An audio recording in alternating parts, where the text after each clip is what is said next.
What is up, everybody? Welcome back to another edition of the Everything College Basketball Podcast, episode 221. It is officially March. It is a beautiful Sunday here in Indiana. A little cold again, but we are finally here where it is time where the games get real serious. I'm, of course, your host, Josh Burton. Joining me again today are my teammates, Michael DeRosa, Coach Scott Pera, and gentlemen, as I mentioned there in the opening kind of salvo, we are in March officially. We talked about it on Thursday. It is now March 2nd. We have conference tournament games to start looking at and previewing. We're coming down the wire of regular season action for everybody else. We have a big show today. How are you guys doing on this fine Sunday afternoon? Doing really well. You're right. Tons to talk about. Just amazing games, endings, strategies to discuss, just so much to dive into today. And those people that, follow us all the time know we're sports fans beyond just college basketball. So I know my man, Michael, I was kidding him about not having his Debo Samuel jersey today because his Commanders made a big trade. So I know he's already excited. Forget about just now you add the college basketball to it. I'm surprised he's even on the show today.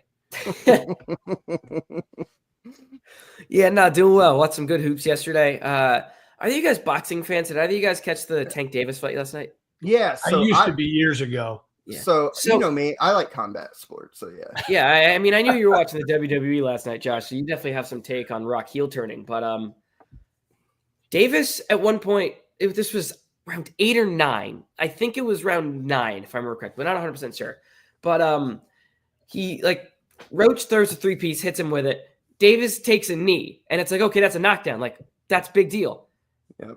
But he just gets up, walks to his corner. They put a towel on his face. Like, they just run a towel on his face. He walks back, and we pretend nothing happened. And it's like, wait, what happened? Then they ask him post-fight, and he said, yeah, I got my hair done 2 days ago, and there was some grease in that shit, and that got on my face. It's like, that's still a knockdown, by the way. It's still a knockdown. Yeah. The only time it wouldn't be ever. It was the only time it wouldn't be is like an accidental slip and the ref sees it and doesn't count. That's funny. No, he intentionally took the knee. I don't know. I'm still like shook over that. Leave it to boxing people to find any loopholes to try to get around. That's hilarious. And you're right. We did get heel John Cena last night. I feel like the world is upside down right now. But what we want to do, we do have a special guest coming on here in about 7-8 minutes, whatever. Head coach from Lipscomb, Lennie Acuff, will be joining us talking about his Bison heading into ASUN tournament as the 1 seed. We've had him on before. That should be a lot of fun. Before he comes on, we want to talk about, let's get into some, as the conference season starts to wind down for the power conferences this upcoming week. Let's go and start looking at what we think that these conference awards, not necessarily awards, but the all conference players should look like. Let's start with the SEC since it's clearly been the best league. And we'll just kind of throw our names out together and try to come up with a list. We will do a traditional 5. We hate when they do the 7, 8, 9 players. That's so silly on the first team.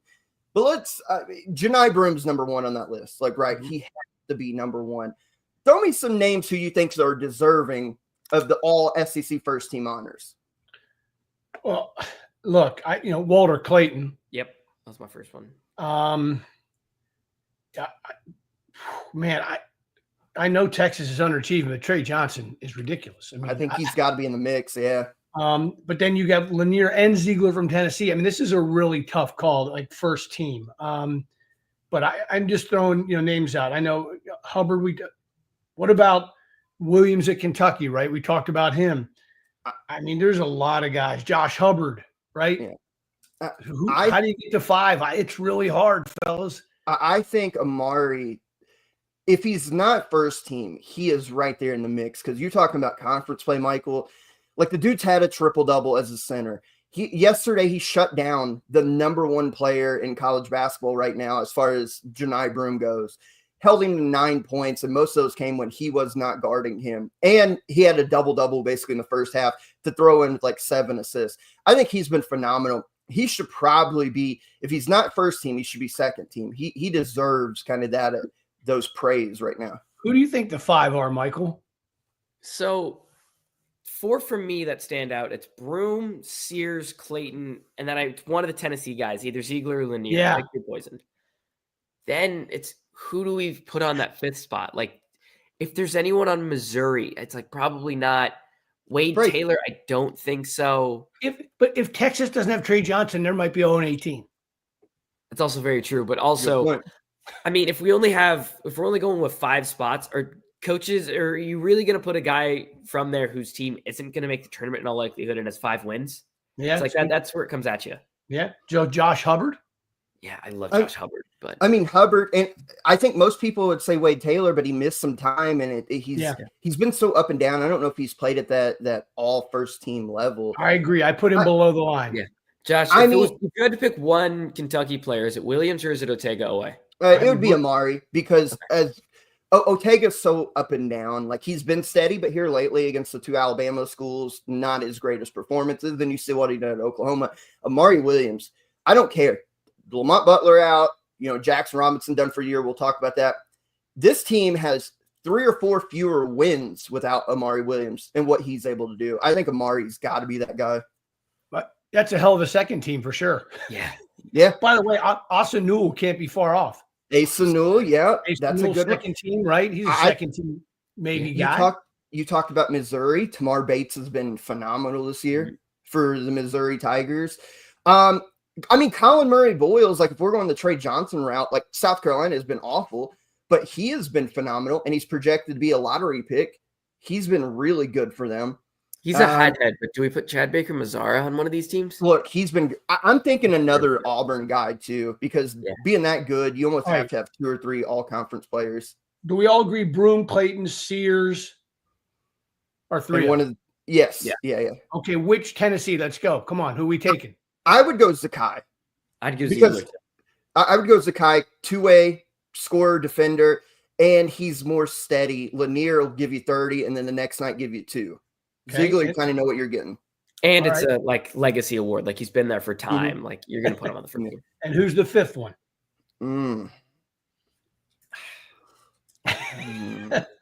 Do we go another Auburn? I almost feel like it's right to go another Auburn. Yeah, Baker-Mazara is the name that leads in my mind. But I think Chad Baker-Mazara would be the guy too. I think he would be the guy. Yeah, I think he would be the guy. What do you have his stats in front of you? We can pull him up. I just wonder what he's at. Is he 15 a game? I don't know if he's 15. It's close. He's averaging 13 a game, 3 boards, 2.5 assists. Yeah, I think and he's on the best team. 39% from 3. Yeah. So I think it would be Mazar. I think it would be that. In conference plays 40% on the dot from 3. Yeah. And he defends. He defends and rebounds, and he does all that. I think that would be our 5. What we're going to do now, though, go ahead. No, I was going to say, we will do the Big Ten on the other side of this, but we don't want to keep him waiting any longer. We are happy to have on with us the head coach of the Lipscomb Bison, plural, the Lipscomb Bisons. They're the number 1 seed heading into this week's Atlantic Sun Conference tournament. We've had head coach Lennie Acuff on before. It is our pleasure to welcome him back yet again. Coach, we appreciate you taking the time out of your day. I know this is the most important stretch of games you got coming up, and we really appreciate you taking a little time out to join us today. He's on mute. You're on mute, Coach. Can you hear me now? There you go. Yeah. Okay, I'm sorry. No, thank you guys for having me, Josh. I appreciate it. It's an honor to be on, and I always enjoy talking college basketball. Well, Coach, how you doing? I'm sorry. How you doing? We're good, thank you. Congratulations. Thank you. It's as you guys know, and actually, it's probably the downside to this level of college basketball is that there's times that the regular season gets overlooked just because of the importance of the tournament. But winning a regular season championship is very, very, very difficult. And I tell our guys all the time, I say, winning one game is hard. Winning a championship is harder. I think the hardest thing to do is to win it when everybody expects you to win it. And we were picked to win the league by most publications or whatever there was. And I'm proud of our guys. And then you kind of segue into this next week, guys, and it is at this level, it's cruel. I mean, that's the only word for it. It's brutal. And so it's interesting for sure. I tell these guys all the time, and it's one of the things I think I've tried to impress upon them in my time here in the podcast world, Coach. that I hope is short-lived, by the way. But anyway, no, it's how hard it is to win one game. I mean, it is so hard. And to the outside, it should be easier. And why didn't you do this or why didn't you do that? But I mean, what you did is very commendable, and it's hard now. Yeah, thank you for saying that, Coach. I think it's one of those things that, I tell people, when you can get to the finish line in this world of college basketball, it's a miracle. It's almost like a childbirth. You watch it for almost 9 months, and you're like, God, this is a miracle. God's hand is on this. And we started June 1, and and actually with this group, we're a little unique because we do have 3 or 4 guys that have been with us for a while. And, we had 3 guys that came back that could have went a lot of other places and made a lot of money. And they came back to have an opportunity to play in postseason. And to see them do that, we're very thankful, and I'm proud of them. But, we got quite a week ahead, and, this is just a great time for college basketball, as you guys know, but it's also, there's a lot of pressure that goes with it. Yeah. Coach, I want to ask about your scheduling, because when you look at your non-conference and more in particular, like, you guys challenged yourself. And I think the last time you were on last year with us, we kind of talked similar about this, about the importance, especially at the mid and low major levels, of going out and really challenge yourself against teams that you probably know that you're not going to beat, but it'll help you for the conference run like you guys have had, which ultimately led to you guys winning the regular season. You played at Arkansas. You played a really good Belmont team. You played at Western Kentucky. I mean, that's a really tough schedule. Talk to me kind of about your mindset of like, yeah, we're going to go play these guys, maybe get beat, but we know that in the conference schedule, we're not going to see athletes and talent and size and all that like that. Yeah, that's a good question. I think some of it, Josh, is by necessity. A couple of reasons. One is financially. We have X amount of dollars we have to bring in. And so that's the thing I'm real proud about. As Coach says, you want to have a team, but more importantly, you want to have a program. And this was the 3rd year in a row we've won 20 games. And at our level, you get to play 31 games. We have to get bought 5 times. We are paid to go play 5 different times. And the last 5 years, we won a game we opened up at Duquesne, and we won at Duquesne, which was a money game. We lost by 2 at Middle Tennessee, which was a money game. We were actually down 4 at Arkansas with 4 minutes to go. The one place we got popped was Kentucky, and honestly, the night we're in there, I don't know who could have beat them. They were unbelievable. Man, they played well. But we played well at Western. We had a chance, but some of it was we had a hard time getting games because there was a lot of kind of speculation that we did have a chance to have a good team, so that makes it more difficult. But we welcome that. The thing that we've been able to do, guys, is we're 3rd in the country in most road wins. We've won 10 true road games, and at our level, that's very hard to do. The Power 5s, Power 4, whatever it is now, they've obviously won more games away from home than that, but they play a lot of neutral court games, and they basically will not go on the road to anybody at our level, which I wouldn't either. So I think it's prepared us. I think it has challenged us. As much as anything, you want to see where you fall short. When you start going into this thing, you think, well, we got a chance to be good. And you learn really quick that you've got holes and you better figure it out. Like we scrimmaged at Evansville back in October. And I was like, well, there's some things we better get cleaned up right away. And, but you don't know that until you play against somebody else. Yeah. Coach, more a generic way. I mean, you're having the Lipscomb as a team, obviously, is having their best season since the 2019 season with Garrison Matthews, that group. But was there a moment, just more generic, was there a moment like either during a game, during a practice, whatever, where you thought like, yes, this team is good enough to live up to the expectations that has been set for us by the outside? Yeah, here would be, and I know this may sound a little unique, but honestly, it was the first 5 minutes at Duquesne. They had won as our first game of the year. Yep. They had won the A-10 the year before, won a game in the NCAA tournament, and had a nice quarterback. And we got up like 16-2. And I felt like our guys, not because we got ahead, but just our mentality, I felt like they believed we belonged. And you've got to believe you belong. You can't walk in there with your head down. You got to walk in there and say, you know what, we're good enough to play with these guys. And And I mean, honestly, knowing we still had 31 more games to play, we had not arrived. But I'm like, you know what? These guys have the right DNA. That's interesting because those things kind of rear their heads at different times, right? That one happened to be pretty early for you guys. But I also see you got an older group now, right? We do. I mean, and that always helps. And that I know you appreciate having those guys. But from the coaching side of it, Coach, talk our audience and these guys through what the preparation looks like in terms of your practice times, days leading up to the conference tournament. Because look, it's March. You know, guys play a lot of minutes. I know you got older guys and mature that you trust. Walk us through that prep leading up to this deal. Yeah, this is I think how you handle this last 6 weeks of the season is really important. And I think us as coaches, you have to fight yourself because there's so many things. We need to spend time on this, we need to spend time on that. Just a little background. I mean, we start 4 fifth-year seniors, and those guys have a lot of miles on the tires. And back second week in January, we lost our starting 5-man, who was the best center in our league, Dylan Faulkner, for the year. And he's the most talented kid on our team. He wasn't the best player on our team, but he's the most talented kid. I mean, he's 6'9", run, jump, great rim protection, and he broke his foot, so he's out for the year. So once that happened, we even had to shrink our bench more. So we're playing those 4 seniors like 35, 36 minutes a game. And we have to rest. We played on Wednesday night. That was the night we clinched first place in the league along with North Alabama, but we won the tiebreaker.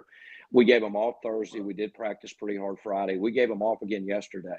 And we have a unique deal tomorrow night because the 2 teams that we could play tonight. Stetson and Central Arkansas play at our place tonight. Okay. And so we're going to go to practice here in a couple of hours, and we don't know who we're going to play. And so what we're going to do is we're going to practice. It'll be mostly us. And as you know, Coach, at this time of year, there's not a lot of secrets to this thing. I mean, you know, we don't need to be reinventing the wheel. I mean, and the other thing we have to do is we have to be true to who we are. Yeah. I think you have to be real careful when you get late in the year. You don't want to overcoach. You know, you don't want to try to outthink the room. And so we'll watch. Actually, we're going to stay after they play tonight at 6 in our building, and we'll watch who we're going to play. We have both scouts ready. And then tomorrow night at 7 o'clock, we'll see where it goes. So we really try to rest our guys. I'm a big proponent of that. I was too, Coach, you know, especially when I have some older guys like I had last year with Travis and Fiedler and Evie. I mean, they know, we know I need them good on game night, right? We as coaches, we think we need to stress they need to be great in practice all the time. We need them good on game night. Go ahead. For sure. No, I'm sorry. Go ahead. After the game that's tonight, old school coaching there, Coach. Yeah. After the game tonight, your staff, tell us what your staff will do because of how weird this is. This is tournament now. People got to understand this is so different because this shit moves quick. Yeah, really quick. And what we'll do is the way our tournament works in the A-Sun, and I hate it's the last year we're doing this, we play high seed all the way through. So whoever wins Monday night, there's 4 games tomorrow night. Whoever wins those 4 games, they advance to Thursday. And so you have 2 days to get ready. So we'll be up there for a while tonight, you know, making sure we essentially we played Central Arkansas on Wednesday. They stayed in Nashville all the way through. So we've got to run and start at that. We actually played Stetson about 3 weeks ago. And so we've got a little bit of a head start on it, but we'll make sure that going into I'm going to tell our guys today, I was actually thinking about this morning, our shoot around tomorrow afternoon will be more important than practice today because we'll know exactly what we have to do. And honestly, if we're fortunate enough to win, which both those teams cause us problems. I mean, we're the other night against Central Arkansas, we're up 3 with 10 minutes to go. I mean, it was tight, and they fought us the whole way. Both teams are very well coached. If we're fortunate enough to win tomorrow night, it'll be mostly rest and recovery until Thursday. Yeah. I mean, and the other thing we do is interesting too. We won't know who we would play until after all the games are complete tomorrow night because we reseed our tournament. It's not we're the number 1 seed, Eastern Kentucky and Jacksonville the 4-5, and most of the times it would be a done deal that those guys, you know, they come here or wherever, but that's not the case. We reseed. Very interesting. Coach, I want to ask you, and we appreciate your time, so we got a few more and we'll let you out of here. I want to ask about last year. You guys were highly seeded in that conference tournament. You played, if I remember right, in North Alabama, a team that you'd had some success with in the regular season. and they come into your building and knock you out on a buzzer beater. And I forget the kid's name. I know he played for you for a couple of years, beats you on a buzzer beater. The reason I ask is what lessons did you and like some of your veterans like Will Pruitt and Joe Anderson, and I always mispronounce his last name, so I just call him Jacob O. What did they take from last year and that heartbreaking loss to a team that you were favored to beat that they can carry into this year? Yeah, I think the greatest lessons we have are the hard ones, and that's the chance for you to grow, and I think it creates an edge. We had a really unique year last year, and that Jacob Obnokovich, who I think should be the player of the year in our league, did not play it down last year. He got hurt the night before a first game, and he was out the whole year, so he sat out. Then we lost Darren Boyd, who was our leading scorer with about 10 games to go. He's actually second leading scorer at College of Charleston now. But we were really, our margin for error was very small going to the tournament. In North Alabama, I played as KJ Johnson, played here for 3 years, and he hits a falling down 25-footers as a horn goes off. And the other thing is interesting, the year before, we're in the semifinals at Kennesaw, and one of the best games we've ever been in. It was back and forth, sold out. And they had a shot falling into their bench to win the game with like 20 seconds to go. And so it's been painful. It's been hard, but I think, the thing I want our guys to do is you just need to enjoy this. I mean, you really do. You don't want to be tight. I felt like we got a little tight the other night against Central Arkansas because there's so much on the line. Because what we're able to do the other night, because our numbers are really good, we're top 90 in the country in KenPom and in the net. We're going to the NIT no matter what happens next week. So we're guaranteed postseason. Now we want to go to the NCAA tournament, but at least we know we're not playing with a gun to our head tomorrow night. There's still more basketball out ahead of us, but I think we just need to relax. And I thought we were tight last year. When we played them, we got down 14-2. They hit us right in the mouth, and we chased those points the whole game. And I think getting off to a good start. But I think as much as anything, we're going to cut it loose. If it doesn't work out, it's not going to be because we played backwards. We're going to go right after it. I think that's a really important point, because at this time of the year, your kids, especially older group, they're smart enough. Like they know, like as much as you want to win, as your staff wants to win, the kids want to win more, or definitely as much. And they know what happened last year, and they'll, I know you'll have them ready preparation wise. So it's an exciting time, but I also know, and we both know, it's March, right? And crazy things happen, Coach. But I just want to say how much respect I have for you and your program.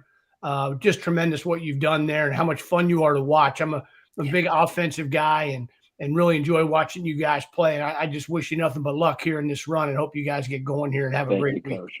Well, that's nice to say. You guys are smart to get an old coach on there, man. Don't take that wrong, Coach. I'm an old coach.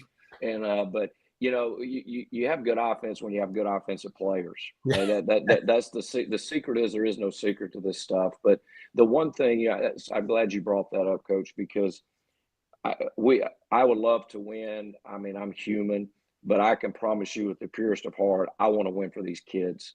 This is as good a group of young men as I've had in my 35 years. Wow. I've had some as good, but I've never had, just in terms of commitment, connection, conviction. These are the kids you really cheer for, and I'm pulling so hard for them. And now I'm going to cheer louder for them. Yeah, well, thank you. Really, if you could go in our locker room, and they're really special young men, and I would love it for our school. As you guys know, the publicity and the exposure you get as an institution, if you're able to make the tournament, is pretty amazing. When they can do all the marketing numbers and all that stuff, it really is incredible.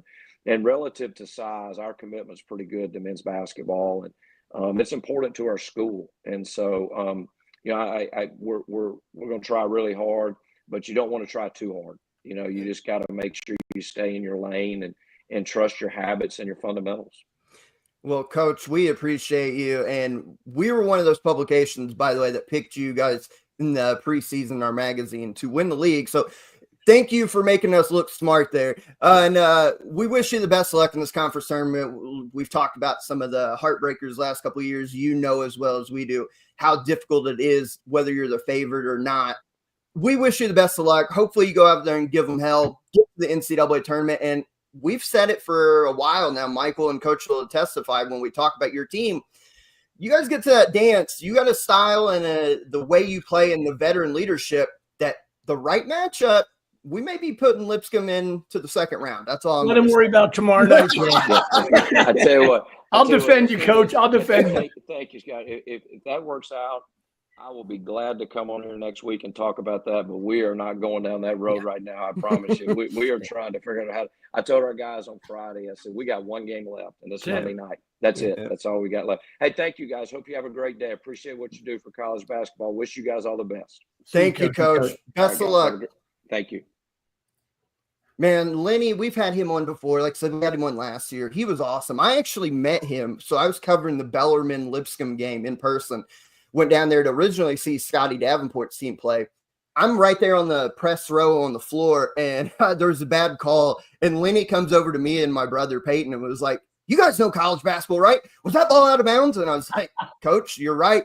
So we struck up a conversation there and then exchanged phone numbers. And he's awesome. I love Lennie. And look, that he does a hell of a job.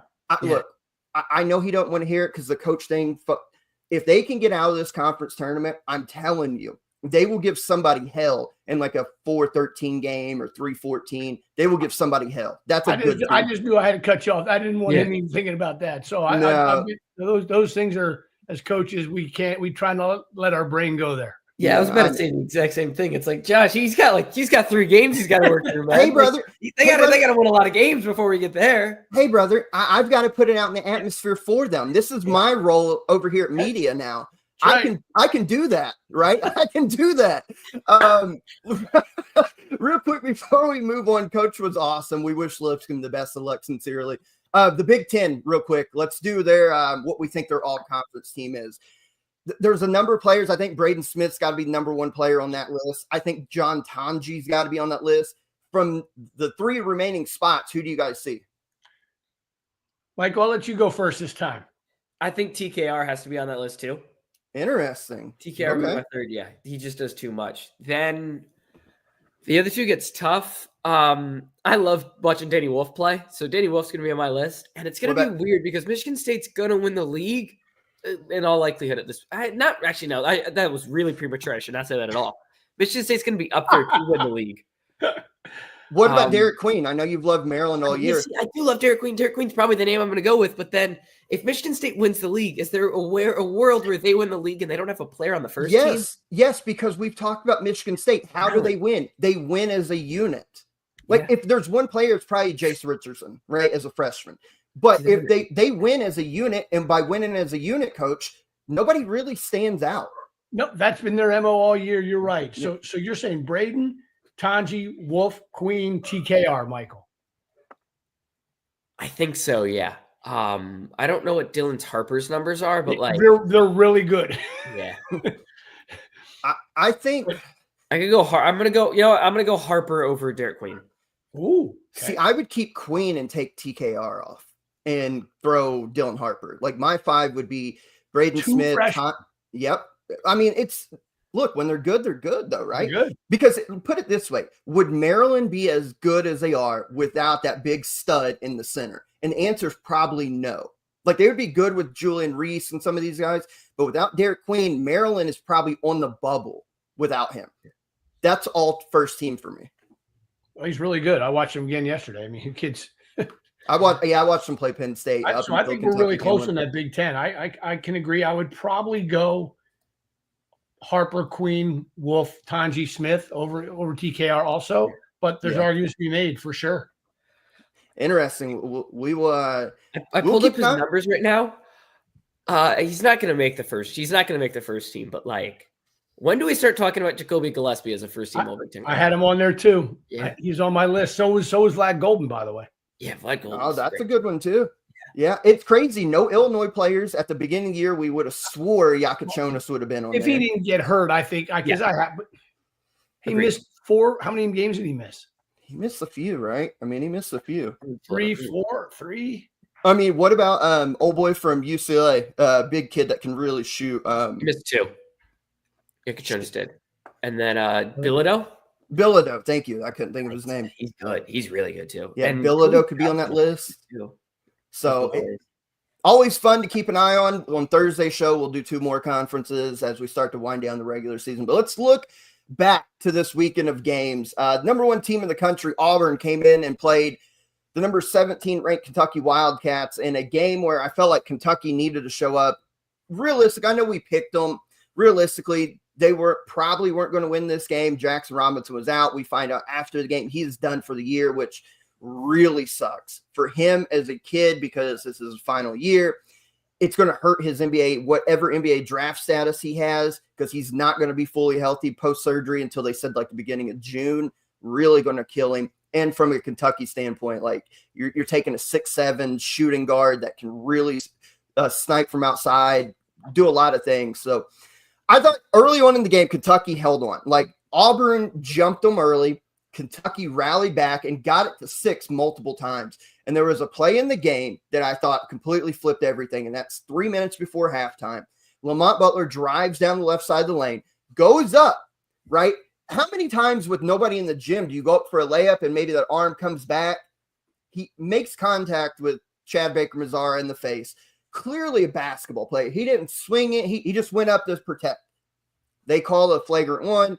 Auburn or Baker-Mazara hits both free throws. They get the ball. They score. All of a sudden, a 6-point game becomes like a 10 or 11-point game, whatever it was. And then next thing you know, Auburn's up 15.5 and the game's over. Kentucky comes out second half. 5 straight turnovers to begin. They were rattled. And then most of America didn't even get to watch the final 10, 12 minutes of the game. Infuriating. Because ABC, something went wrong with their power in the truck, and they could not get it back on for whatever reason. And then they just said, hell with it. We're just going to switch to hockey. So most people didn't get to watch it in America, the final. But Auburn was great. Like I've never in my life coached in almost 36 years, never seen the same player 2 possessions in a row bank in threes from opposite sides of the floor like Miles Kelly did. When Auburn's guards are making shots, and they were contested. Like go back and watch. Kentucky defended them pretty well. Hand in the face, taking the airspace away.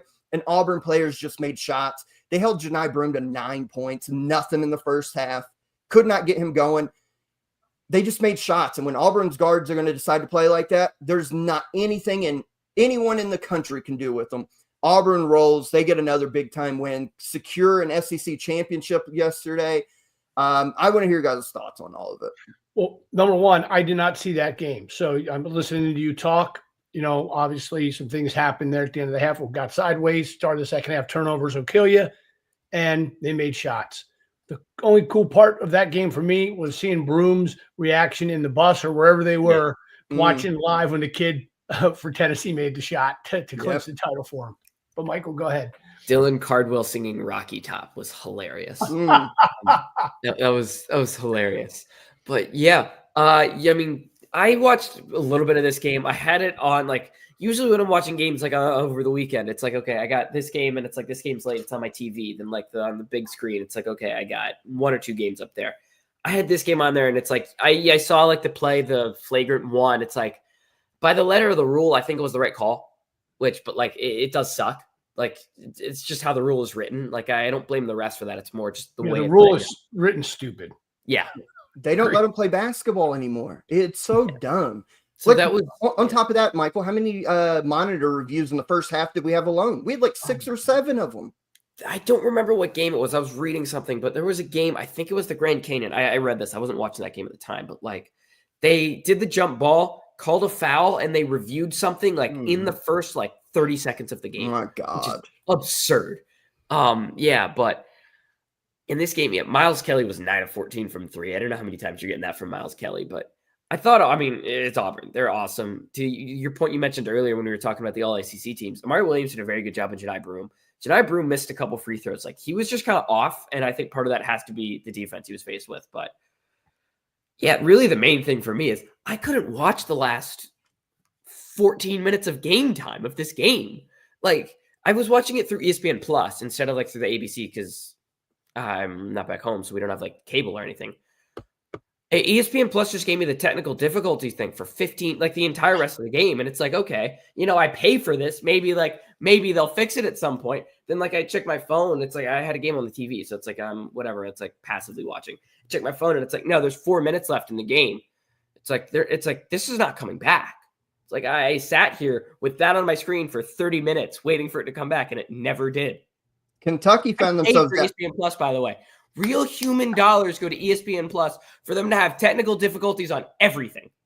Yeah, it's not a good look. I mean, it's ABC. We're not talking about like Flow Sports. Like, I don't know what the hell they had, but they got roasted for it. Kentucky was down.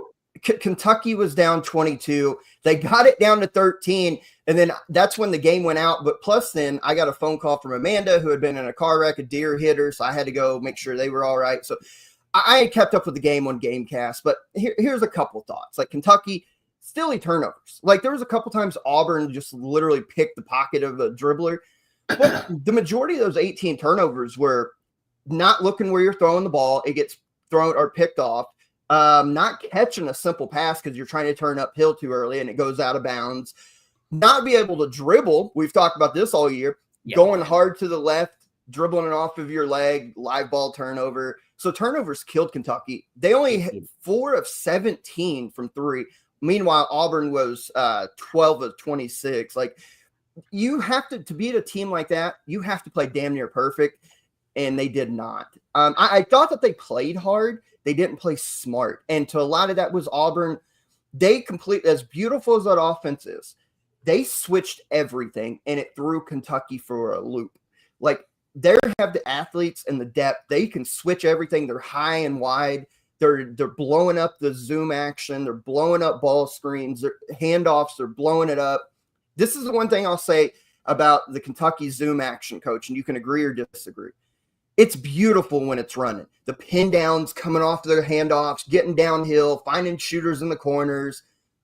Auburn showed the downside to zoom action yesterday. When you can switch as aggressive as they are and you can't get into the handoffs, you can't get into pin downs cleanly, you can't get into any of your action, you're kind of stuck. That's the downside, to, in my opinion, of zoom action. Now, can everybody do it like Auburn did? No. But if you find a team that can do that, your zoom action is completely useless. We talked about this earlier in the year. They lost a game. I forget who it was to.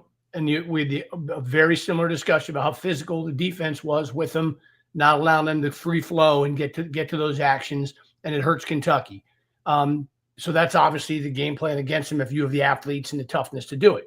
And then 2, what'd you say they were, 4 for 17? 4 for 17, yeah. Well, they're not going to win shooting like that, and let alone be the number 1 team in the country. So, yes, credit to Auburn.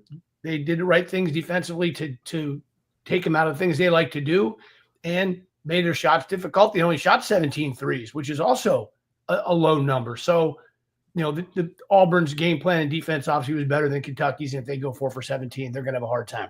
Yeah. Last thing on this, first win for Auburn in Rupp Arena since 1988, when ironically Kentucky was the number 1 team. Only second win ever as a program there. Auburn does clinch. After the win, they clinched at least a share. Then we're going to talk about the Tennessee game. They're the outright SEC champs. Oh, I don't give a shit what the ESPN analytics say of like only a 50% chance of a 1 seed. This team is a for sure 1 seed. Do not listen to ESPN for a 1 seed. The ESPN analytic thing, that is just it's embarrassing. If their sports book posted a number at 50% for Auburn to be a 1 seed, that would be, I'd be able to retire. Last thing, we find out now that Jackson Robinson is done for the year. I think it's obviously changes Kentucky's trajectory. I think this team, if they play well and don't beat themselves with silly turnovers, can still win a couple games in the tournament. But I think the ceiling now is Sweet 16. I don't think they can get any further than Sweet 16 unless they go on a miracle run. How bad does this affect them as we move towards the NCAA tournament? I actually agree with you. I think Sweet 16 probably is their ceiling, Michael. If I am a 6 or an 11 seed, I want Kentucky as my 3 seed at this point. They're a team that, look, if they're hitting shots, they're a 3 seed for a reason. They're going to beat you. But if you can push them around a little bit, without Jackson Robinson, they don't have that offensive punch. With Lamont Butler, hopefully he's 100% by tournament time. But we'll see then. But, yeah, if I'm looking at some of the other 3 seeds, it's like it's either you play Kentucky, Texas A&M, who's going to give you an annoying game, St. John's, Iowa State. Yeah. I want Kentucky as my 3. If I'm a 6 or 11, I want Kentucky's my three. You want Kentucky or Iowa State at this point. That's for sure. Iowa State Unless just got they're healthy healthy. again, though. Unless they're healthy. Yeah, That's and true. Iowa State just got healthy. Like, I want Kentucky. Yeah, I completely agree. Like, I don't find any qualms with that. Let's move on to the game we kind of alluded to. It was the top 10 showdown in the SEC. You had number 5 Alabama traveling to Knoxville to play the rival number 6 Tennessee in an incredible game. Alabama had this game won. They found themselves up 9 in the second half. They were up late. Tennessee rallies off some crazy circumstances, hits a big shot, ties the game up. Alabama has the ball out of bounds underneath, going there. They have to go the length of the floor. It's out of bounds underneath their own rim. I'm sorry. Own basket. Yeah, own basket. 5-second call. Nate Oates had 2 timeouts in his back pocket, did not use either one. You know what happens if you've seen it by now. Tennessee takes the ball, gets it in to Jemai Meshack. He takes a couple dribbles, 35-footer, bottoms, onions. Tennessee wins, but also with that win, I think they've got themselves on a 1 seed currently in the NCAA tournament. What a great college basketball game. What a fatal error by Nate Oates, who's genuinely a smart dude, to not burn a timeout there. Great win for the Vols. I want to hear your guys' thoughts on it. So, first of all, yes, this goes back to our conversation with Coach earlier, Coach Acuff, about how hard it is to win these games. Yeah. Because Nate Oates is an elite coach in our game. He's not a good one. He's an elite one. And he, for whatever reason, which I can't understand, only if I asked him why he didn't call timeout, because the ball being underneath your own basket, as a coach, you can call it, number one. Number two, the ref is right next to you. Mm-hmm. So I don't, the only thing I can think of is I think maybe because he's watching the play, he called the play, so he knows what's supposed to happen.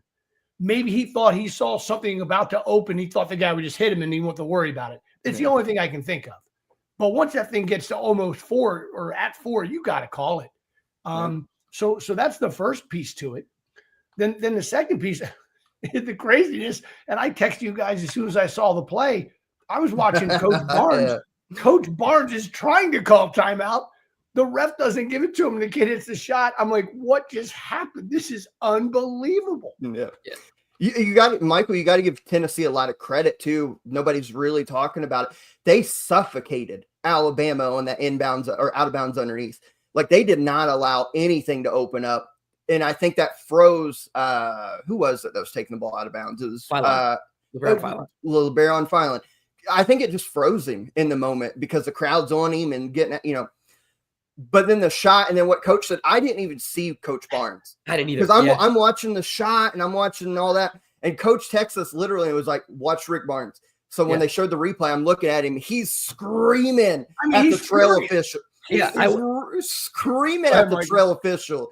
Like, timeout, what the? And then the shot goes in and he just kind of turns around. He's like, he threw his hands up, was like, all right. Yeah. Coach pointed that out. I was like, what the? I was like, I saw the video on Twitter and it's like, that was hilarious. Yeah. But you stole the point I was going to make about Tennessee's defense on that. The way they switched like multiple actions. You see, they ran someone over to the corner, switched that. Then like the guy who switched back up top when they were trying to throw the pass, like the Hail Mary, like last pass, like easy inbounds. They switched that too. The way they defended that baseline out of bounds was really impressive. But yeah, I thought Alabama had this game won. Like, I think it was like a 7-point game with like 5 minutes left, something like that, around that time. I thought Alabama kind of had this game in hand. And yeah, just really looking at it from like a more macro perspective rather than analyzing a couple plays. Alabama really sped up Tennessee. It's the only game since Tennessee played Western Carolina that they've played over 70 possessions. They played 75 possessions in this game. Wow. Alabama completely sped them up. The way to beat Tennessee, I think we've kind of like a little bit laid it out. It's like, if you really space out their defense, they really want to pack it in. You can get in the lane, kick it to shooters, 9-24 from 3. Sears was on point in this game. He hit one shot. I believe they ran him off a screen, and I believe it was Milicic was just in his eye, like straight hand in his eye, and it didn't matter. Sears hit that, falls over, and as soon as he hit that, it's like, damn. I really thought that game was like, he hit that. I'm like, that could be the dagger. And it wasn't. Jemai Meshack just decides to hit a 30-footer, which was ridiculous. Not the guy you expect. Awesome shots these last months. Yeah, not the guy you expect either. Not at Meshack, you all. would think that Lanier would be the guy, or Yeah, because even they ran like they try to get someone going to the basket, like the way you're supposed to. And no, Meshack comes back to the ball, which is probably why Coach Barnes wanted the timeout. It's Yeah. Meshack's coming back to it. He's like, all right, we didn't get our plan A or plan B. Timeout. Yeah. Yeah. So what's this mean for Tennessee? I laid it out. They probably, as of current day on March 2nd, have that fourth number 1 seed in most people's brackets. There too. Look, they were talking a lot about it, and I heard some other bracketologists talk about it, that a win there probably puts them on the 1 line. We'll see. We will see. But if not, share my screen with the matrix here, but it's looking like Auburn. It's pretty unanimous. Auburn, Duke, Alabama, Houston, and then Tennessee's on the 2. If they win the SEC tournament and Houston doesn't, maybe that can push them up. But I really think they're going to be. I think they're more or less like set as a 2. Okay.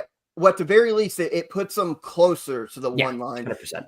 But what it also does in SEC tournament, they are a 4 seed now. They get that double bye. They're 1 game up on Missouri, but they are only 1 game behind Florida and Alabama to get the 2 seed, which makes a huge difference in who you play, your side of the bracket, who you could potentially avoid early. It's a big deal. Tennessee's got themselves in a real good spot to move forward, not only the SEC tournament, but as we move towards the NCAA tournament to make a run, man, to do something that the program's never done. Michael, I would combat that a little bit too. Like Alabama's got Florida and Auburn. That's true. Yeah. I mean, that's a good you're point. staring at 2. I mean, if they lost both of them, we're not blinking an eye. Yeah, that's true. That's a good and point. if Tennessee wins, Tennessee has at Ole Miss, very tough game, and South Carolina at home, they'll win that. So worst 1-1. I still think it's close. I do too. Just because of the remaining schedule, not because of what's current. Yeah. I completely agree. I don't know. Did you guys see the end of the Ole Miss Oklahoma game? We did. It was part of the bubble talk, but we can talk about it real quick. Just real quick. I don't have too much to add on it, but good game. I thought Oklahoma really could have had that one in hand, but it was a really weird play at the end. Forsyth, I believe is his name, the white guard on Oklahoma. Mm-hmm. He drives baseline, and like he definitely got pushed a bit. Then he just throws the ball up because he wants a shooting foul, right? But the ball goes over the backboard, and they didn't call the foul. So it's just like, no, he got pushed, threw the ball over. It's a turnover because it can't go over the backboard. And then Ole Miss throws it long on the inbounds. They catch it, get 2 free throws, and then it was called a flagrant. Like they called a clear path, whatever, an intentional on the lay. So he gets 2 free throws, makes it, and they're inbounding from the baseline. Ole Miss is. They turn it over. So it's a 3-point game, and Duke Miles throws up a full quarter, and it looked like for half a second in my brain, I'm like, "Oh my god, that could go in," and it just wasn't even. That ending is insane. What? Really weird. You didn't even mention the game was tied, or no? Yeah. Oklahoma was up 1, and Sean Padula from Ole Miss buries a 3 with like 12 seconds to go to put Ole Miss up. Yeah. Then all that stuff happened. Yeah. Then it all transpired after that: the flagrant, and then the turnover, and the full court heave. Yeah. Was the kid fouled? I mean, was he fouled that threw the ball to the backboard? Was he fouled? It didn't look like a really hard push. Like he was convinced he was fouled. I maybe trying to sell it. Yeah, I think he was trying to sell it a little bit. Yeah. But what's this mean for Oklahoma, a team that's on the bubble? They 2 games this week against quad 1 opponents. They lose late against Kentucky. They lose late against Ole Miss. They get either one of those wins, they're probably on the right side of the bubble for sure. Now they get both of 2 very 50-50 games. They get both.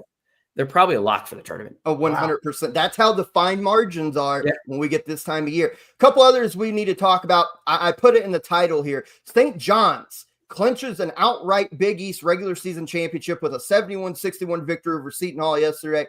The Johnny's first Big East regular season outright title since 1985. Wow. 1985, 40 years ago.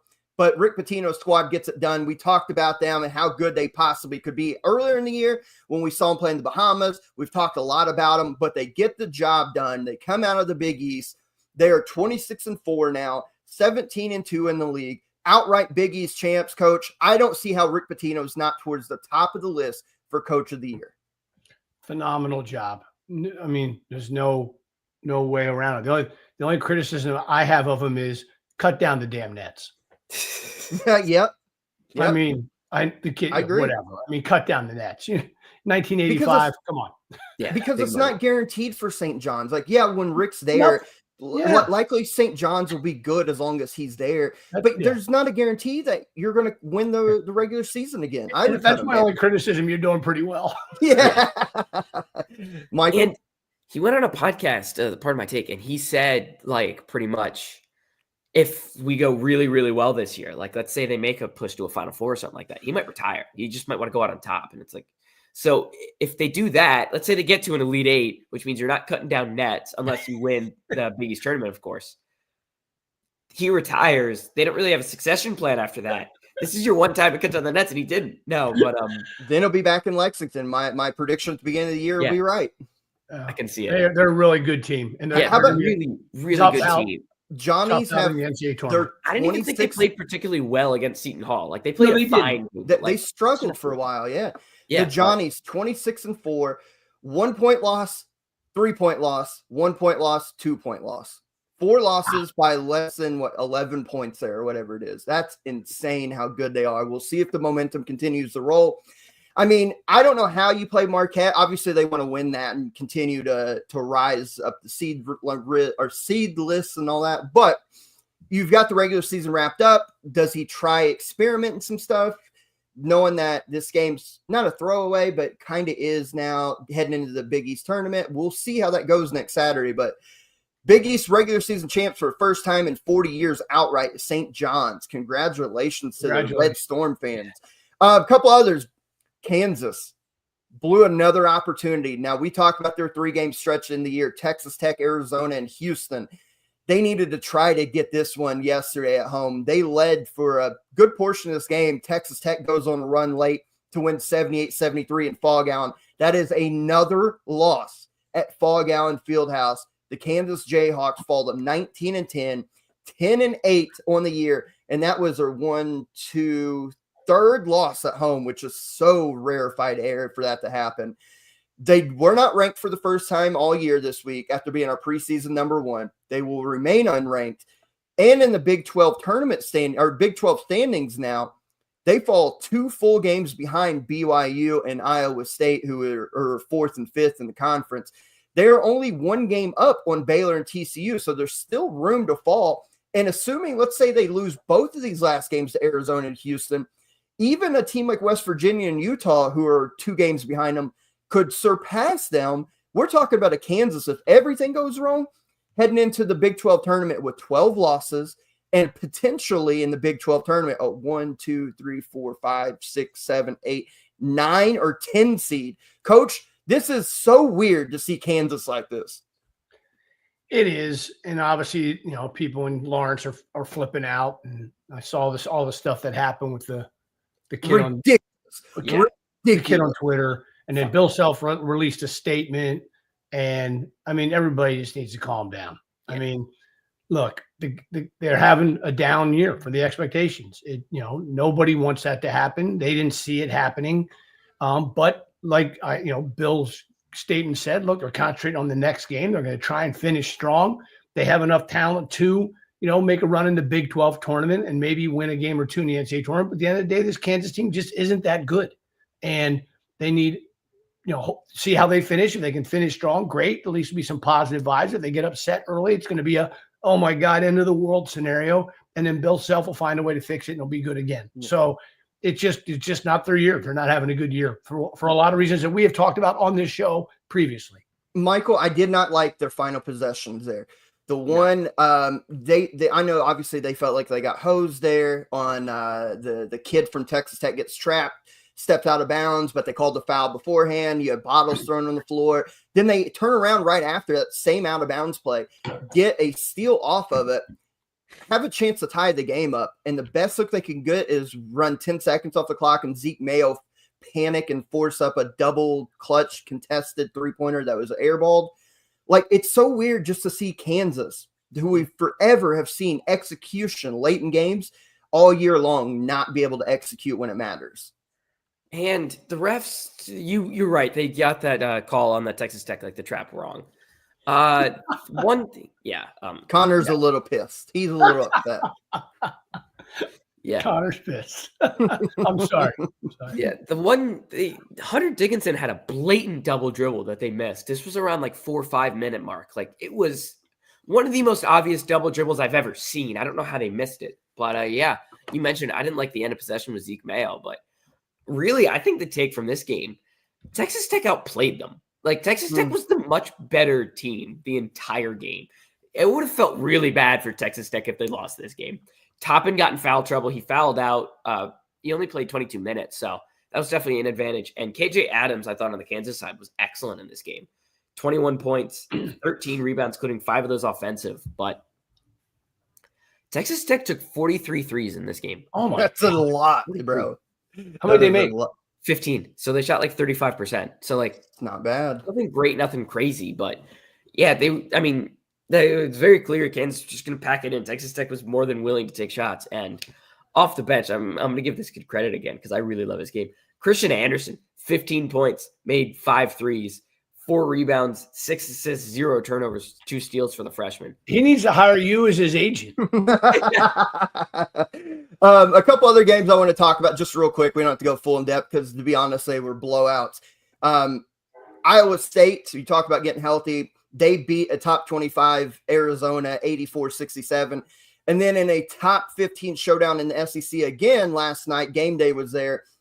Florida dismantles A&M 89-70. Any thoughts on those two? We know how good both teams are when they're playing at their best. Florida seems like just a world beater anymore. Even in the losses, like you're surprised that they get beat. Florida blowout win, Iowa State blowout win, 2 top 25 showdown matchups. Anything from both of those before we talk some bubble real quick?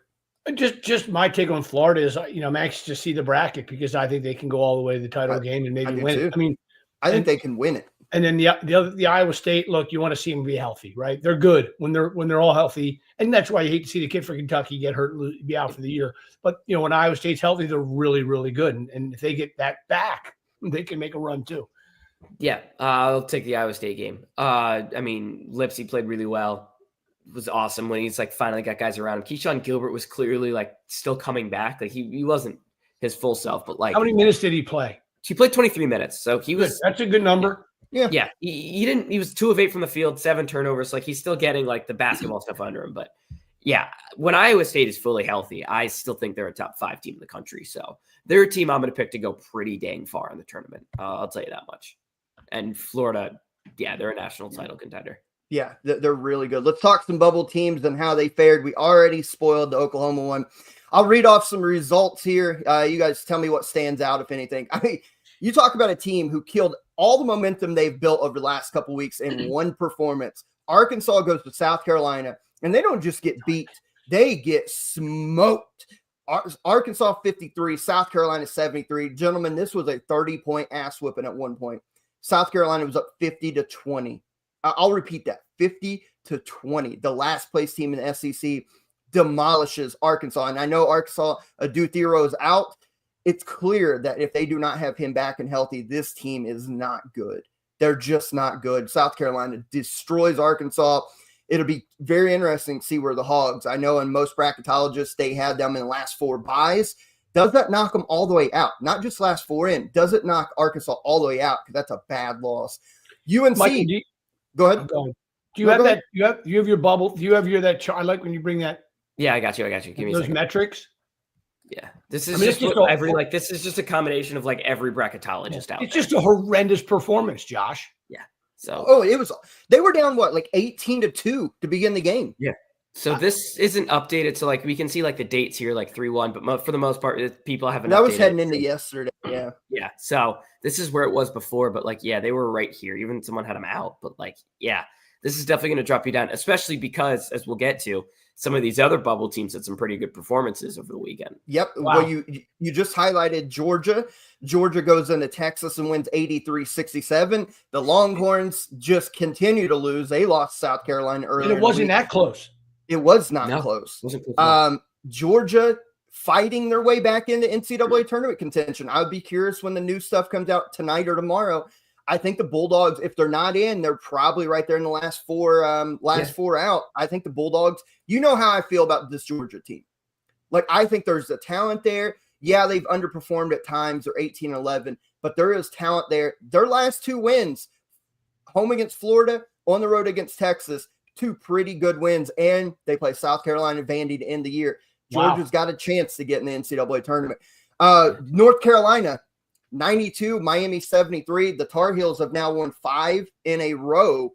I think Carolina, whether we want them to be or not, is now in the NCAA tournament as of now with their recent performances. They can solidify that next Saturday if they can knock off Duke somehow. That'll put them in.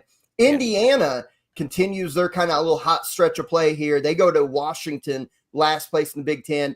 They beat Washington 78-62 for a comfortable away victory. That's 3 in a row and 4 or 5 for Indiana. Could have been 5 in a row if they had held on against UCLA. Whether you guys like it or not, Indiana is an NCAA tournament team based on what this bubble shows. They've got a real opportunity the last 2 games of the year at Oregon on Tuesday, home for senior night on Saturday against Ohio State. They get one of those 2. I think Indiana is an NCAA tournament team. Big game Tuesday for sure. Yeah. I mean, I agree. If they lose it, then there's a lot of pressure on that Saturday game. Yeah. Yeah, I agree. Any other bubble teams that I didn't mention that maybe caught your eye? Anything, Michael? Are we going to say Texas bubble is burst? I think it's over. I think do Texas is only hope. Let me look at the remaining. They got at Mississippi State and home against somebody. So Mississippi, they have to win at Mississippi State. They have to. Yeah. Let me pull up Texas. If they lose, they're done. Oklahoma. Oklahoma comes to town for senior night. But Tuesday, Mississippi State is they have to win the game. Yeah, they do. So Oklahoma, a win won't help them per se. I know it's another bubble team. A loss definitely kills them, but they got to get Mississippi State, and they're going to roll in the SEC tournament. Because that's 14 losses. They lose one in the SEC. That's 15 losses. I mean, there's no chance. Like Texas would have to probably win out, beat Mississippi State and Oklahoma. They are currently a 12 seed, 13 seed in the SEC tournament. So they're playing on Wednesday night. Man, they're going to have to go and run. Like they'll probably have to get to Sunday. Yeah. They'll probably have to get to Sunday. That means that they would beat like some. I think Texas is done. Like they're done. I do too. And I think there'll be a changing of the guard next year. But that's bubble talk. I think Indiana's done themselves a wonderful favor. I think North Carolina's really helped their case. And I think Georgia as well. And I think teams like Arkansas, Texas, and Oklahoma have absolutely killed themselves. And Wake Forest as well. We've talked about them. Wake is dead. I got one actually I want to mention. This was my bank on it. It did end up losing after Tyler Nickel hits a 3 to send the game to overtime. I think Vanderbilt secured themselves a tournament. Yes, they beat Missouri, right? Yeah, they beat Missouri. Missouri. They're in. I think Vandy is off the bubble now, and I think they're solidly in as probably a 9 or 10 seed. That's a great call. We've got a lot to talk about this upcoming week. Conference tournaments begin. But before we do all that, as always this year, we want to give some love and talk about our friends and sponsors over at W Energy. W is a clean energy drink that is made to give you focus with no crash, jitters, or angst like other energy drinks. They have no maltodextrin fillers and don't use artificial dyes. W contains vitamins, amino acids, and a nootropic and 150 milligrams caffeine. If you go visit their website, www.w.gg, find whatever you like. Get some of the tubs, get the sampler packs. It's all good. Scoop it, mix it in some water, shake it real well. It tastes phenomenal, gives you clean energy, and you do not feel like crap after drinking it like you would for some other energy drinks. Go visit their website. Find whatever you like. At checkout, use promo code ECB10. You will save 10% off of your order. What better time with the conference tournaments and NCAA tournaments rolling around when you're going to be up from sun up to sundown watching college basketball coming up, and you want to stay focused and locked in on the games? Get yourself some W Energy. Use our promo code at checkout, and you will save yourself some money. I promise you, it tastes good, and you feel great after drinking it. Shout out to W for hopping on board this year. Let's look at this week. We kind of said some conference tournaments begin today, as a matter of fact, with the ASUN tournament. We talked to Coach Acuff about it. You have other leagues in the low major level that will begin their conference tournament play beginning this upcoming week. We want to highlight a couple of them. Michael, if you can pull up the ASUN conference tournament bracket, we'll just kind of take an overview of that real quick. Yes, this has been lagging my computer a little bit, so if I slow down, I do apologize. Okay.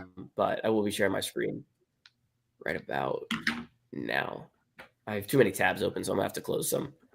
But, yeah, so as Coach mentioned, Central Arkansas and Stetson are playing in Nashville. Winner gets Lipscomb. And then these teams play in Florence. Winner gets whoever the team in Florence, Alabama is. That'd be North Alabama, which would be a Look, if those two teams meet in the title, Lipscomb and North Alabama, that's a revenge game. Like for last year, for North Alabama went on the buzzer beater. Queens is a team I've watched. They run a really fun offense. They're good too. Well, EKU last year came in this conference tournament, got upset in the first round. I think they were the overall number 1 seed in that league. Yeah. They're obviously really good again this year. They have that kid, Darius Blanton. I think his name is David Blanton, Darius Blanton, however you say his last name there, or say his first name there. This is an interesting league where the mid-majors especially, you can never really tell what happens because we talked with Coach Acuff about they were a high seed and got picked off first round. Same with Eastern Kentucky last year. And a team like Stetson gets the automatic qualifier coming through the league. So it's a lot of chaos. So you can't necessarily say, oh, we'll get a Lipscomb North Alabama match because a team like Eastern Kentucky won 12 games in the league. Jacksonville won 12 games in the league. Florida Gulf Coast, Queens won 11 games. So you're talking about 5 or 6 teams that all double-digit wins inside the league play, Coach. When you look at this conference, what are you maybe expecting or looking at when you see this bracket? Well, I know Pat Chambers at Florida Gulf Coast real well. So, and after talking to Coach Acuff, I got some 2 teams here I can root for in the A-Sun. But yeah, I think the Lipscomb's going to be tough to beat. I do. And I do think obviously they're good, they're old, and because of what happened last year. Yeah. Yeah. If I was taking a team, I'm taking them. I know it's probably I'm not really going out on a limb there, but I have my reasons, and that's why. Yeah, and I'm going to share the KenPom page here. But one thing that I think is really interesting for the 2 teams that are going to play winner plays North Alabama, if we look at those 2 teams, what they did in the preseason, North Florida, I believe, beat 2 SEC teams, I'm pretty sure. I think they beat South Carolina. No, they did open. No, they beat both of them to open the year up, remember? Because everybody was all in the Ospreys. They beat South Carolina, Charleston Southern, Georgia Tech to begin life 3-0 and really fast. And Austin P. beat Butler, too. Like, these are teams that have big wins on the season. So I think it could be really interesting. But I'm with Coach here. Lipscomb's a team to beat for me. Yeah. Look, Lipscomb has the number 1 offense in the league. They have the number 2 defense. Jacksonville has the number 1 defense. Give me the team who is top 2 in both metrics moving forward in this tournament. I do think that the experience of the heartbreak the last 2 years, getting beat on buzzer beaters, being upset last year in your home building, I think that plays a factor. And I've seen, and I agree with Coach Acuff. Yep. Jacob, I cannot pronounce his last name. Jacob O is the favorite to win the league or the player of the year in the league. They've got experience at the guards. Will Pruitt, Joe Anderson. If you've not seen him, this dude is an annoying pest in the best way. Defensively, he'll crawl up under you, frustrate you, dive on loose balls, can hit threes. Give me Lipscomb to go through this tournament and get the AQ and then really be a problem for somebody on Selection Sunday. I think the Bisons are going to finally knock down that proverbial third wall there and get through. The Horizon League. Now, I'm really excited about this one. I've wrote about this league the last couple of years. I love this Purdue-Fort Wayne team that I've talked about so much this year. This is a really interesting conference. Purdue-Fort Wayne got beat yesterday by Cleveland State. It looks like they may come into this conference tournament as the 5th seed. You have Cleveland State. Robert Morris won the league at 15-5. Milwaukee's still really, really talented. Michael, when you look at this league, really interesting bracket here, some interesting games, and it's always good for a crazy upset bid stealer type of league too. Yeah, so I think the first thing with your Purdue-Fort Wayne team that you really love, I believe Jalen Jackson was hurt yesterday. He's one of the better players on PFW. I don't know what his injury status is going forward, but I think that would make a huge difference on whether or not they're going to make a run. I think a lot of these teams in this league are like fairly even, so it's here, there. Milwaukee is the team to me that stands out as the team that I think I'm going to end up picking. I definitely have to do some more research, like really dig into it, but I like their backcourt. I just think they're really, really good scorers. Them as Fultz is experienced. I believe he was at Louisiana the last couple of years. AJ McKee was at Queens, who we talked about in the last segment. Dog. I really like their backcourt. I like guards in March. So I think Milwaukee's the team to beat to me out of the 3 spot too, but I am not 100% certain on that. Coach, you want an upset potential that could really shake the balance of everything. IU Indianapolis, the former IUPUI. They're the 9 seed playing Wright State. They just beat Wright State in the regular season yesterday, 91-84. They've got a bunch of D2 players playing for their head coach that they played for at Indianapolis in a D2 powerhouse last year, Paul Corsaro. They shoot the three pretty well, 36.1%. That's 62nd best in the nation. They don't defend well. They're 363 in defense in the country. But if you can get hot, let's say they can run back and beat Wright State. They play Robert Morris. Robert Morris beat them by double digits both times that they played, but it was close up until late in the game. They get by Robert Morris, then anything can happen. You get to the semifinals, team starts believing. I think IU Indianapolis, if they can get by that first game, could really shake the balance of power, but I'm going Purdue Fort Wayne. I've been on their train all year. I'm sticking with them coming out of that 5 slot. I think they're going to be your winner of the Horizon League. Look, you two are the Horizon League experts. So I'm going to lean on your two expertise there. All I know is I know the coach at Robert Morris pretty well, so I'll root for them. Nice. They're Robert Morris is in Andy Poole. Yeah. It's in Pennsylvania, right? Yeah, Pittsburgh. He's done a heck of a job this year. I mean, and so I'll root for Andy and see how they do. I know the league there's probably 4 or 5 teams that can win it. Listening to you guys. Yeah, Robert Morris, Cleveland State, IPFW. Milwaukee. I still would not count out Northern Kentucky, even though they're the 7 seed. They always seem to show up in this conference tournament. So, yeah, I love watching this league. This fun. League is so fun in conference tournament play. Yeah, and to Coach's point, Robert Morris has lost 1 game since January 12th. Yeah. I mean, they're a handful, man. But it's March. It is March. I picked them, and I didn't even know that stat. Let's talk about a league that it became official yesterday or the other day. For the 3rd year in a row, ECB will have a presence at the Ohio Valley Conference Tournament Championship in Evansville on Saturday night, where we will get to see for the 3rd year in a row who punches their bid.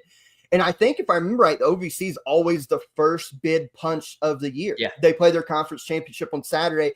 The Missouri Valley plays on Sunday. So OVC, I'll be there live and in living color covering that game to see who's the first of 68 to make it official going to the NCAA tournament. I love this league too. Being there the last couple of years, this league's so fun. Evansville, that Ford Center is really nice building. Michael, any thoughts on the OVC? Yeah, I can't pretend to have done all like the digging in and like research on this league that I have on some others. I don't know much about it. Southeast Missouri is the one. I feel like I remember hearing something about them having like their best season in a little while. And I feel like I looked at the roster a little while ago and they had some guys I recognized. So Southeast Missouri is going to be my pick, but I would have to dig into this much more to give any real analysis.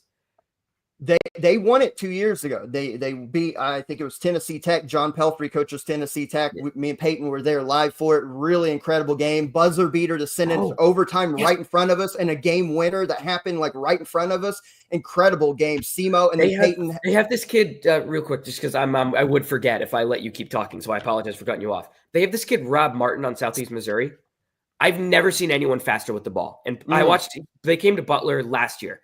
I've never seen anyone faster with the ball than him in person. So I'm like, I haven't seen a John Wall or some of these other guys in the NBA. So like, those guys are probably faster, but this kid is a blur.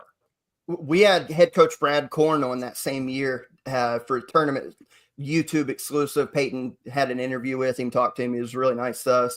I'll give you a spoiler, and I've been on him all year. Because of their guard play, they made it to the conference tournament championship last year, ultimately got beat by a really good Morehead State team.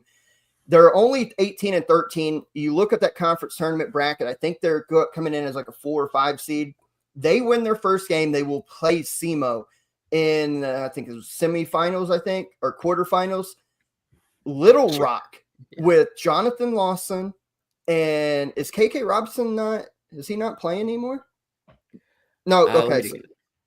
It doesn't look like he's playing anymore, but Jonathan Lawson and Milani Wilkinson could cause a lot of problems for SEMO.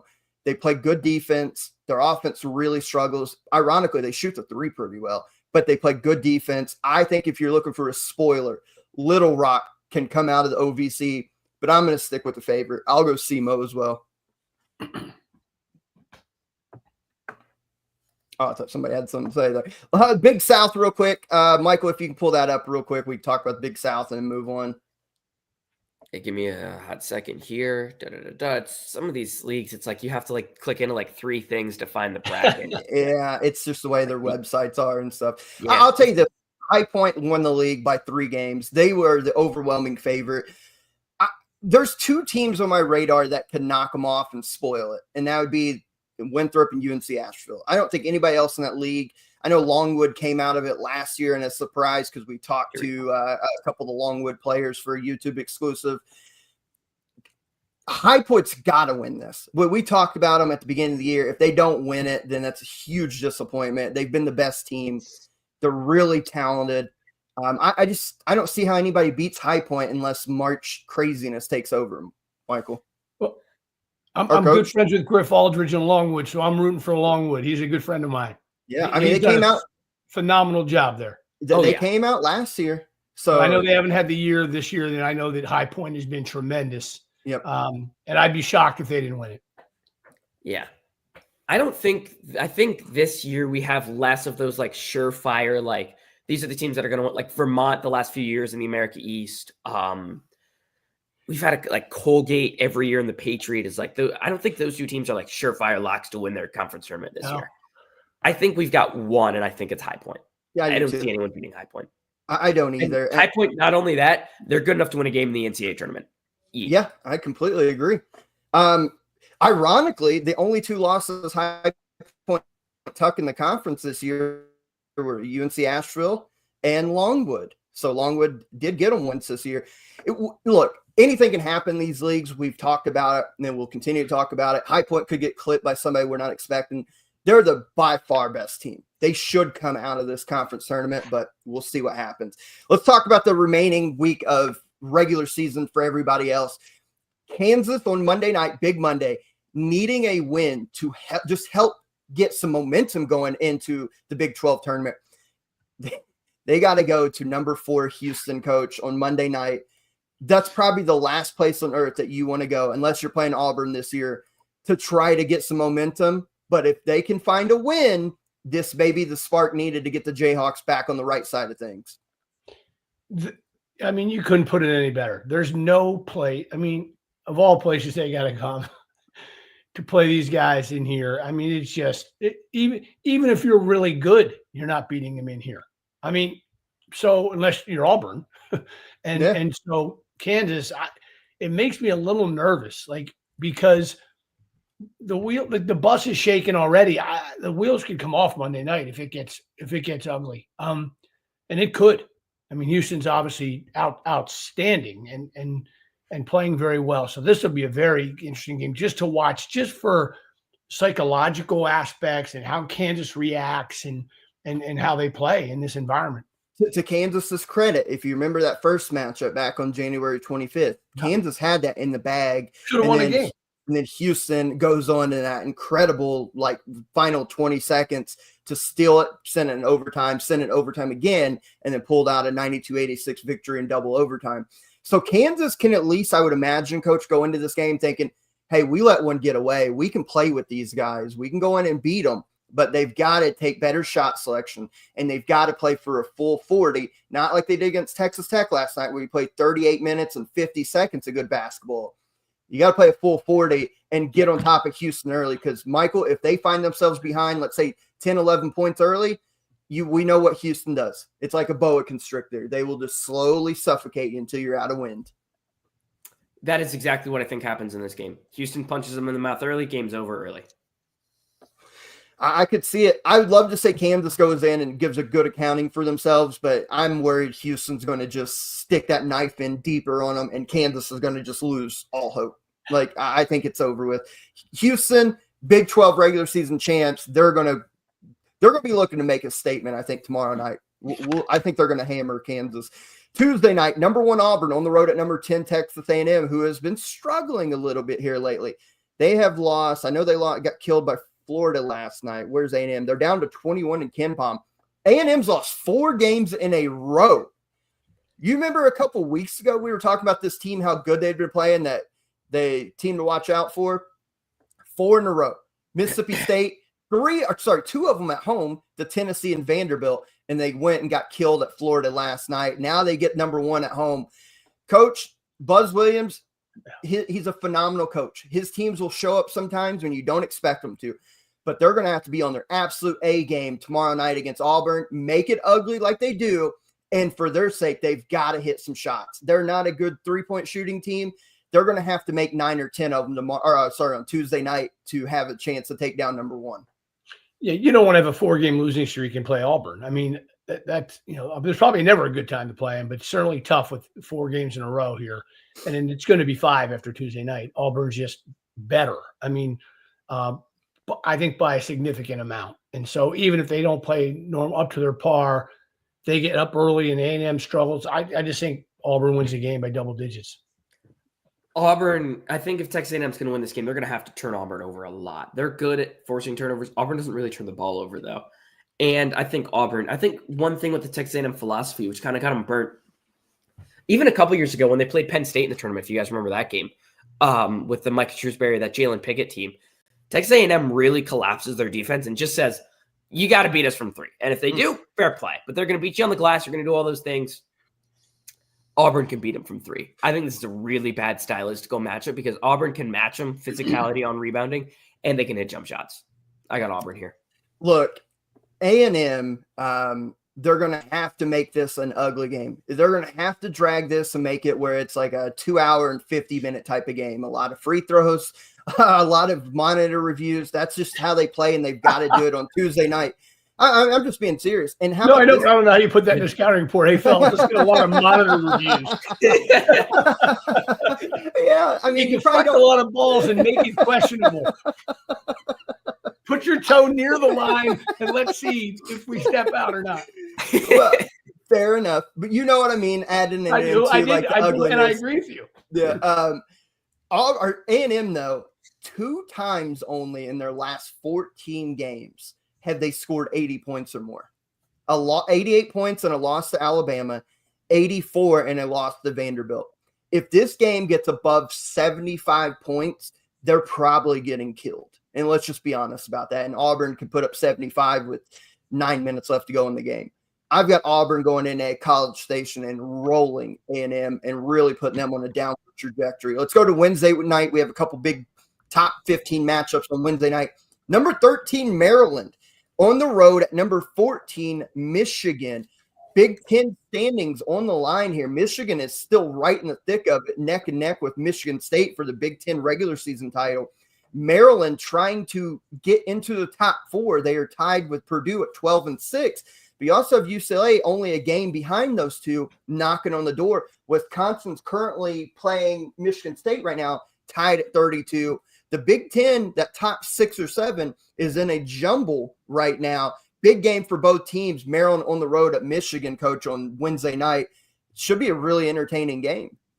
Well, and let's just stay with consistency here. Maryland keeps losing at the buzzer, and Michigan keeps winning at the buzzer. That's true. So I got Michigan by 1. You got them at the buzzer again? Yes. My prediction. I like it. Michael? The front court matchup in this game rules. Awesome game. Julian Reese and Derek Queen versus Danny Wolf and Vlad Golden. That is awesome. Oh yeah. I'm gonna go against Coach. I think Maryland's gonna win this game. I think Maryland's gonna go on the road and win this game. I think Maryland's guards are a huge advantage in this one. I think Michigan is gonna turn the ball over quite a bit, and I don't think Maryland's gonna turn the ball over a lot. I think that's what this game's gonna come down to. I like the guards. Give me Maryland. Terps. Look, I can make a case for either one. You both have laid it out well. The front court matchup, there's something special, though, when a team we can make fun of it or however you want to do that, but when a team continually finds a way to win these crazy one possession games, at some point you got to throw your hands up and be like, look, if it's close, they're going to win. And if it's close, under a minute to go or 30 seconds to go, and Michigan has the ball and down 1 or tied or whatever the scenario may be, you just got to feel like Michigan's going to win this game. I think knowing that they are tied with Michigan State and have a chance to win the outright Big Ten conference, or at the very worst have a share of it, they're going to win this game at home. They dropped a stinker a couple of weeks ago against Michigan State in a scenario like this. I don't think they do it again. Give me Michigan in another tight ball game, though, because Maryland's really good. But Michigan wins this one. Did you say Team of Destiny, Michael? Yeah. Team of Destiny, I think. That's a great line. Hey, yes. I didn't realize Coach was so punny. I love it. I love a good pun podcast is joke. going off the rails. I love a good pun joke. How about this one on Wednesday night? Talk about Titanic clashes. Number 3, Florida is in Tuscaloosa to play number 5, Alabama on Wednesday night. 2 teams projected towards that one line. 2 teams that could easily make a Final Four. 2 teams that could win a national championship.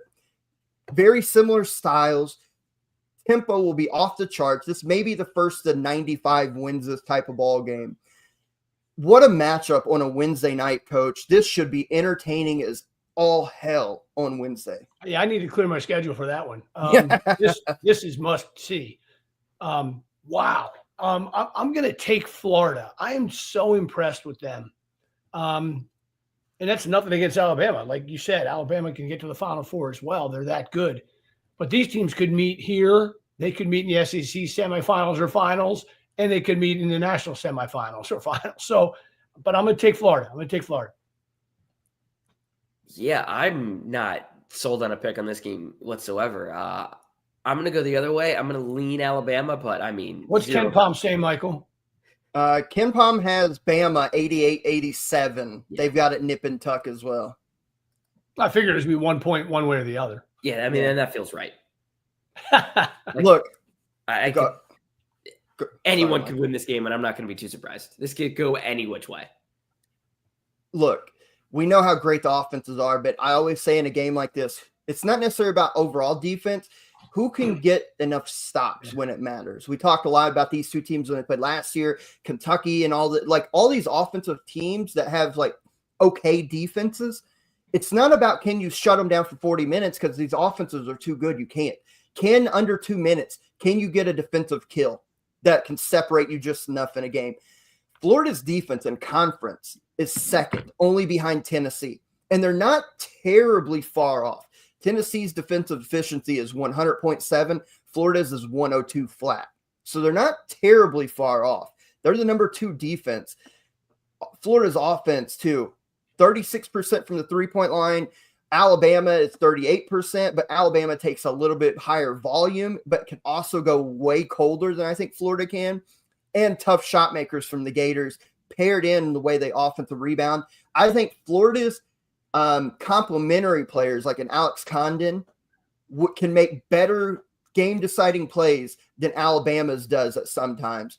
Give me the Gators on the road, 96-94, crazy atmosphere. Plus, these 2 teams are tied in the conference race for second right now at 12-4. This is a massive, massive game. Give me the Gators. I love this Florida team. I think they go on the road and get it done. Let's start rounding things out. Let's go to bank on it now. On Thursday, I did a combo 3-leg parlay bank on it, and I think I only hit the Indiana portion of it. So because they hit for me, I'm going to come back to the Hoosiers. Tuesday night, they go to Oregon, knowing that if they win, I think it seals the NCAA tournament bid for them. Whatever they do against Ohio State, be damned on senior night on Saturday.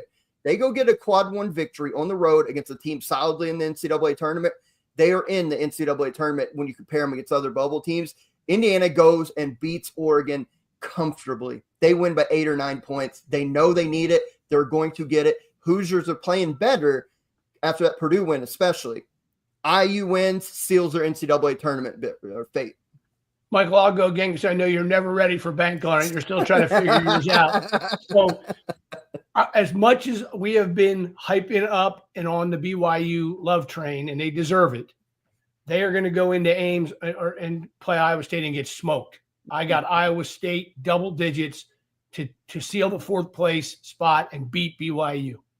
I like it. Not only was I actually ready to give my bank on it, Coach just took mine. He just took mine. That was mine. Oh my God, I was going to size it up and everything. Like, yeah. Again, you got to go through your scroll, find your game. Damn it. Oh man. Okay. We can both take the same bank on it. Yeah, you can. Yeah, we can. I'm not gonna though. I'm gonna stake in the Big East is my league. I'm going with the Big East. I'm going You know what? No disrespect to Coach Miller. We had him on the show, right? He spoke to us. His Xavier Musketeers come to Butler. I want to knock him out of the fucking tournament. Butler's going to win the game. Come on, I'm doing a parlay. I got Xavier and Iowa State. All right, then I got Butler and Iowa State. Okay, well, I'll throw a parlay in as well. I've got Indiana on the road getting a win and sealing their tournament fate, and I've got Vanderbilt in Nashville taking down Arkansas and knocking them back out of the NCAA tournament. Bank on it on Tuesday night. Tuesday night parlays, I like it. Craziness. I love this. By the way, when we talk bubble teams, Xavier got a big win over Creighton. They're rolling right now. They should probably be in the NCAA tournament right now, or at the very least. Saying it, they look like a tournament team to me. I mean, they do. They're playing their best basketball now, which is like, key. The best time to play it. That's the best time to play it. So I think Xavier, we forgot to mention them, but I think they're right there. They're right there to make the tournament. Shout outs. I'll go through mine quick. I got 4 players. I'll make them quick. Miles Kelly, 30 points in Rupp Arena, 9 of 14 from 3. I mean, what else can you say? He made all those threes basically contested. I think he only had like 1 or 2 that were wide open off like curl pin downs. Banked 2 threes in. He was phenomenal. Like if he plays like that, you can't beat Auburn. I don't care what happens. You can't beat Auburn when he plays like that. Chucky Hepburn, 37 points, 6 of 6 from 3. He had 4 straight possessions where he buries a 3 in Louisville's win over Pittsburgh. Chucky Hepburn has just been phenomenal coming in from Wisconsin this year. Excuse me. Colin Murray Boyles, 35.7 rebounds and an absolute ass whipping of Arkansas. Colin Murray Boyles is projected to be a lottery pick. On a bad South Carolina team, he has been a shining light for that team, or else it could be a lot worse. He's phenomenal. Had a great game. And then our guy, first time I think I've got to do it all year, Silas Demery for Georgia, 26 points in the win over Texas. Silas, from the freshman year, he was good. He's been so good for Georgia this year on a team that are fighting for an NCAA tournament bid. I'm really happy for Silas. I like his family a lot, and I like him. Phenomenal showing on the road against Texas yesterday. Those are my 4 shout-outs. I just have 2. My first one, I'm going to go with Incarnate Word in the Southland Conference. 4 in a row, 5 of 6. My man Shane Hireman is the head coach. I've done some things down there this year, know those guys. I think they're going to be dangerous in the Southland tournament. So keep an eye on them. Shout out to Shane and Incarnate Word. And then Penn's Sam Brown. Look, Penn has not had the year they've wanted to have. But Sam Brown last night had 42 points to win at Columbia. And I don't care who you are, where you play, you score 42. That's a hell of a performance. Shout out to him and to Penn getting a win. 42. Hey, Incarnate Word, Southland. They're in there with McNeese. Do you think there's a chance that they could take down that really tough McNeese team? I got to see the bracket and see how it plays out. They're 1 game under 500 league right now. Let's see how the last one goes and see what it looks like. It'd be interesting. Tough, though. Be tough. I was scrolling through like the ESPN box to make sure, and I saw Sam Brown drop 42. So I'm glad Coach mentioned that. I got 2. 1. This team has been very hot and cold, but if we want to talk like a team that could steal a bid with that really fun style, this was a team. I mean, the style was one that the entire country fell in love with last year at Indiana State. Josh Schertz in the St. Louis team now. They just played Loyola Chicago this weekend. They beat them by 31.